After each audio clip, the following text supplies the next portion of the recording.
पुओ शीघ्र उठ रे आज तोर आर्मी परीक्षा अच्छी सकाळ 7टा हेलाणी। हाँ बापा पुओ भलरे परीक्षा देबू एथर इंडियन आर्मी रे भर्ती हेबाकू पड़िबो। हाँ माँ एथर पूरा चेष्टा करिबी। समय आरंभ हो गलानी समस्ते लेखिबा आरंभ कर।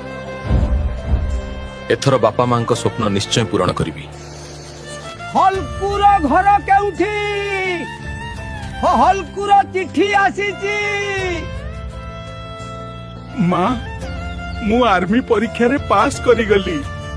एबे मते दौड़ीबा पई डाकी छंती। आज आर्मी दौड़ रे जे पास करिवो से ही इंडियन आर्मी रे सिलेक्ट हेबो। 5 मिनिट मध्ये रे दौड़ पूरा करिया को हेबो। 1 2 3 भारत माता की जय। आज बापा मां को स्वप्न पूरा करिबी। भारत माता की जय। मो पुओ आम स्वप्न पूरण करिदेला। एबे आपण माने भी निज स्वप्न पूरण करंतु एवं वीडियो को लाइक करंतु।